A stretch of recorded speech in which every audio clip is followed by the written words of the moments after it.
el día de hoy vamos a tocar el tema, una virgen desposada.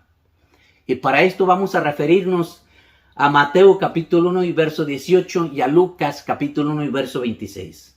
Y damos comienzo a la lectura bíblica en el nombre del Padre, del Hijo y del Espíritu Santo, así. El nacimiento de Jesucristo fue así. Estando desposada María su madre con José, antes que se juntasen, se halló que había concebido del Espíritu Santo. Lucas 1:26. Al sexto mes, el ángel Gabriel fue enviado por Dios a una ciudad de Galilea llamada Nazaret. Verso 27. A una virgen desposada con un varón que se llamaba José, de la casa de David, y el nombre de la virgen era María. Con esto iniciamos nuestro estudio, nuestra analogía, para poder entender qué era una virgen desposada. Para esto vamos a entender primero que en los tiempos de Jesucristo, las costumbres en Israel acerca del matrimonio consistía en dos fases. La primera fase, en esta primera fase se celebraba el matrimonio. ¿Y cómo se celebraba este matrimonio? Bueno, el padre y el hijo venían, visitaban al padre con la hija y hacían un contrato, hacían un acuerdo. Y si llegaban a ese acuerdo, proseguía ese contrato y ese acuerdo que hacían ambos padres acerca de sus hijos para el matrimonio. A esto tenía que tener el sí de la hija. Si la hija decía que no, pues aunque el padre de la hija quisiera, no habría nada. Pero el padre de la hija tenía una gran influencia, tanto el padre de la hija como el padre del hijo. Bien, si había un acuerdo, entonces se procedía lo que seguiría siendo así el casamiento.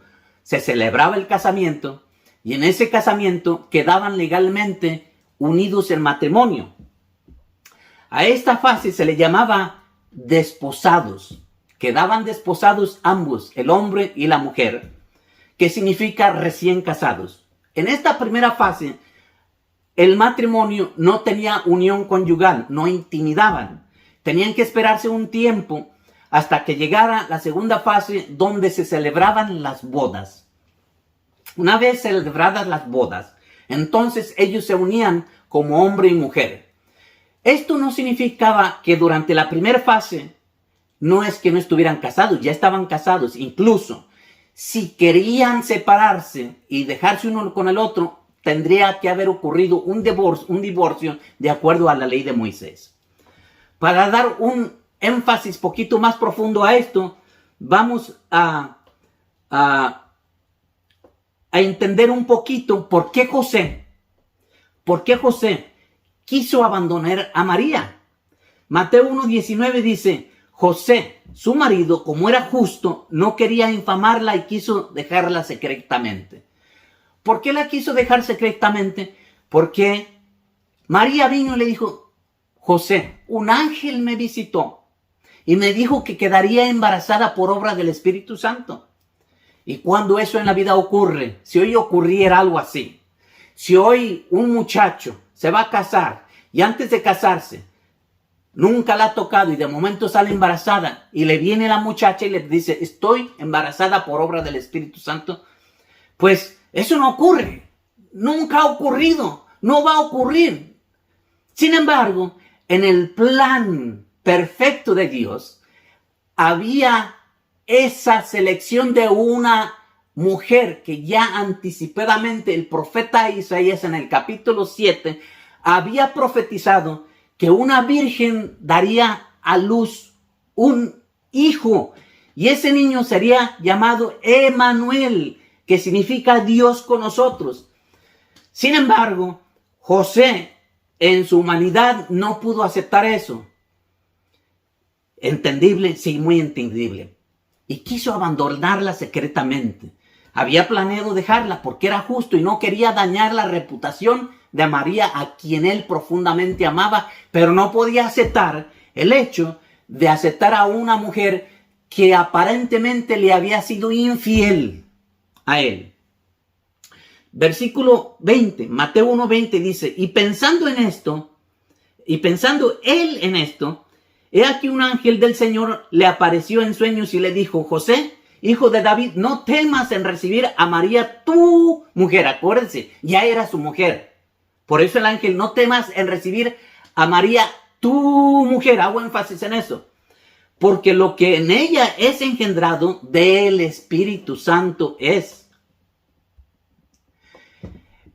Entonces fue cuando José creyó, porque el mismo ángel que se le apareció a María en otro día, en otra ocasión, directamente, en vivo y en directo, ahora se le aparece a él, pero en sueños. Y le dice, no temas, lo que ella te dice es muy cierto. Y yo soy el mismo ángel que me le aparecía en vivo, pero aquí tú estás durmiendo y tienes un sueño y te estoy diciendo que no temas en recibirla. Ahora, tenía razón José antes de que tuviera ese sueño y el ángel le dijera no temas. Tenía mucha razón, porque en la ley de Moisés ya existían estatutos y reglamentos para cuando algo así sucediera. Si una muchacha virgen quedaba embarazada, esa muchacha virgen, juntamente con el otro que se metió con esa mujer casada ya, desposada, tenían que morir. Y eso lo vamos a encontrar en Deuteronomio, capítulo 22 y verso 23. Y vamos a leerlo así. Si hubiera una muchacha virgen desposada con alguno, repito, Deuteronomio 22, versículo 23. Si hubiera una muchacha virgen desposada con alguno, en otras palabras, si ya se hubiesen casado y no estuviesen juntos todavía como hombre y mujer, y alguno la hallara en la ciudad y se acostare con ella, entonces lo sacaríais a ambos, verso 24, entonces los sacaréis a ambos a la puerta de la ciudad y los apedraréis y morirán, la joven porque no dio voces en la ciudad y el hombre porque humilló a la mujer de su prójimo. A ese derecho tenía José. José pudo haber hecho eso. José pudo reportar a las autoridades de la ley mosaica lo que había sucedido, y si hubiera habido un hombre intruso que había embarazado a María, entonces iba a morir María y el intruso.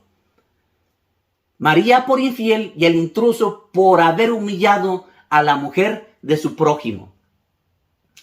Pero no, eso no sucedió, porque antes de eso el ángel del Señor se le apareció a José en sueños y le dijo, no temas a recibir a María, tu mujer, porque lo que de ella es engendrado del Espíritu Santo es.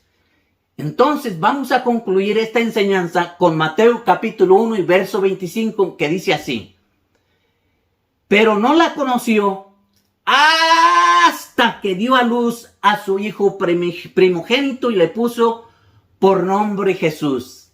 Muy importante que hoy se oiga a los cuatro vientos de la tierra que José la conoció hasta que dio a luz a nuestro Señor Jesús. Es muy importante que se te aclare la vista, que se rompa el velo, que se abran los oídos, que retumbe esta voz por todas las esquinas de la tierra. Mateo capítulo 1 y versículo 25. Ahí se nos dice muy claramente que hasta entonces José tuvo intimidad con María. Y a razón de esa intimidad, vamos a ver después cómo la Biblia nos habla de los hermanos y las hermanas de Jesús, que no son primos, como muchos líderes religiosos están diciendo por ahí, confundiendo a la gente y diciendo y tratando de manipular y retorciendo las escrituras y tapando en un lugar, pero se destapan de otro. Así es que Dios los bendiga poderosamente y espero que eso nos sirva de enseñanza.